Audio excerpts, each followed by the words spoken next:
Welcome back to another video. आज की इस वीडियो में हम ग्रेविटेशन का एक ओवरव्यू करने वाले हैं।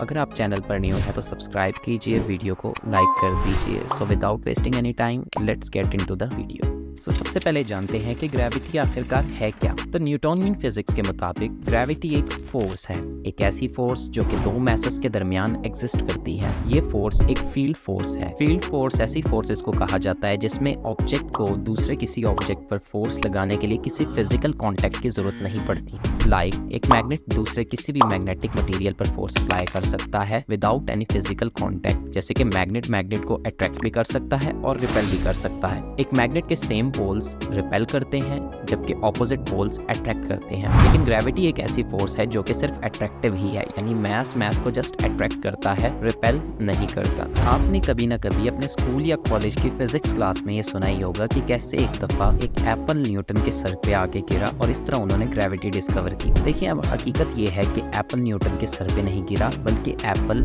उनके सामने गिरा था, जिसको देखते हुए उन्होंने ये रिजल्ट निकाला कि ग्रेविटेशनल फोर्स दो मैसेस के दरमियान एग्जिस्ट करती है और ये फोर्स डायरेक्टली प्रोपोर्शनल है मैसेस के प्रोडक्ट के एंड इनवर्सली प्रोपोर्शनल है उनके दरमियान के डिस्टेंस के स्क्वायर। हम जिस प्लेनेट अर्थ पर रहते हैं ये भी हम पर ग्रेविटेशनल फोर्स लगाता है, जिसकी वजह से हम इसकी तरफ अट्रैक्ट होते हैं। अगर स्पेस में ग्रेविटेशनल फोर्स जीरो होती है, इसीलिए आप लोगों ने अक्सर मूवीज में देखा होगा कि किस तरह से एस्ट्रोनॉट स्पेस के अंदर फ्लाई कर रहे होते हैं स्पेसशिप्स के अंदर। और ये ग्रेविटेशनल फोर्स अर्थ हर मैस के ऊपर लगाती है जो कि उस मैस के वेट की इक्वल होती है। फॉर एग्जाम्पल, रेन अर्थ की तरफ फॉल करती है, this is due to gravitational force. अगर एक फुटबॉल को आप सम हाइट से रिलीज करते हैं तो वो भी अर्थ की तरफ फॉल करेगा, this is also due to gravitational force. हम सब भी अर्थ की तरफ अट्रैक्ट करते हैं, this is also due to gravitational force. Universe के अंदर हर मैस दूसरे मैस पर ग्रेविटेशनल फोर्स लगाता है। एज अ रिजल्ट कुछ मैसेस दूसरे मैसेस की तरफ अट्रैक्ट करते हैं while some revolve in a circular path because they have necessary centripetal force that keeps them to revolve around the object in a circular path. For example, let's assume an object in space. एक object space के अंदर मौजूद है। अब अगर ये object rest में है तो ये रेस्ट में ही रहेगा, और अगर ये ऑब्जेक्ट मोशन में है तो ये मोशन में ही रहेगा। It is due to law of inertia, which states that if an object is at rest, it will remain in rest. If an object is in motion, it will remain in motion. So let's consider एक object motion में है और वो move कर रहा है एक straight path में। अब अचानक से अगर एक